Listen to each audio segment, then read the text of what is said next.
Today we're doing multiplying a polynomial by a monomial. Yesterday we were just adding polynomials.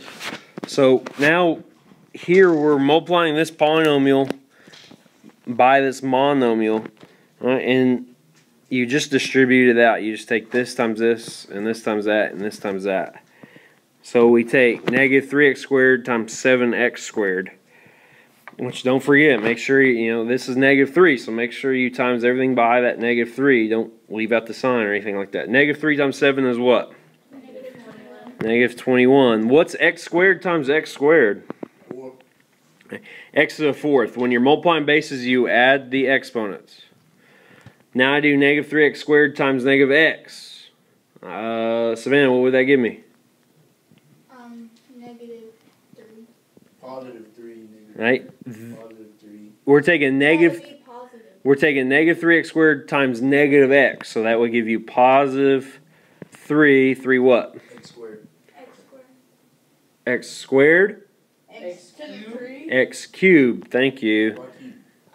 When you multiply bases, you add the exponents. You have 2 and you have a understood 1. Okay? So then you do negative 3x squared times 4. So that gives you, which is supposed to be minus, negative 12x squared. And there's your answer. So simplify. Sometimes what they'll do is they'll give you several polynomials that are being multiplied by monomials, and you just got to keep doing it for each one of these. So you distribute that and distribute that. All right. Make sure you distribute the negative 5 out. Not positive 5, but the negative 5. 2p times negative 4p squared, they give you negative 8p cubed plus 10p squared minus 10p squared and negative 100. Everybody with me so far? Yes. Then what you do is you got to look for like terms, things that have the exact same variable. Only like terms I see here are 10p squared and negative 10p squared, which they cancel each other out. You're left with negative 8p cubed minus 100. And there's your answer. So to do the problem is I just distribute that and I distribute that. So 15t times 10y cubed t to the 5th is going to be 150 y cubed t to the 6th.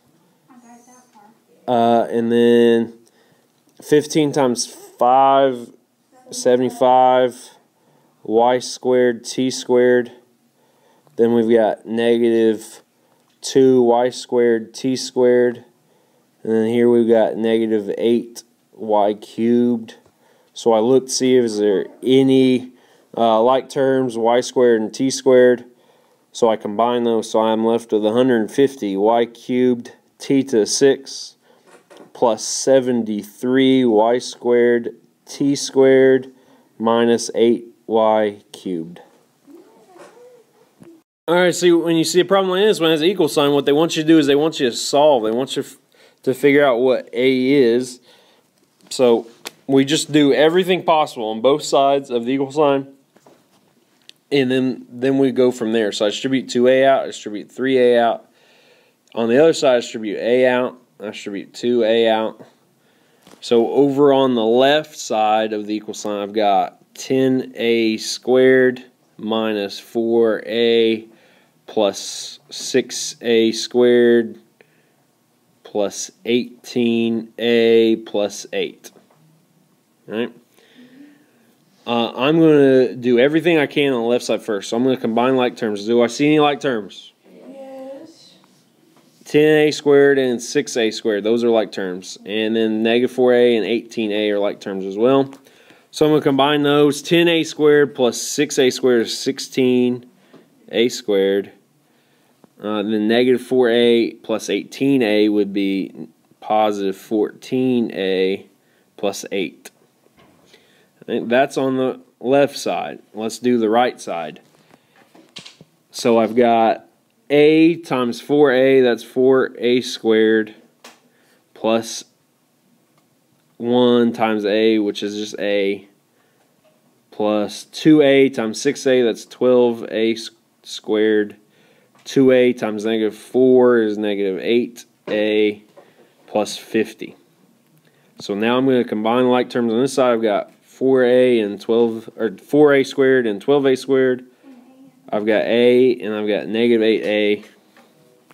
Here I'm going to rewrite what's on the left, 16a squared plus 14a plus 8, which is equal to 16a squared minus 7a plus 50.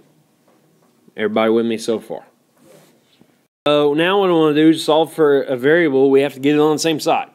So I move all the a's to one side. So I'm just going to move everything to the left. That's just the easiest thing to do. So I'm going to subtract 16a to a squared to both sides.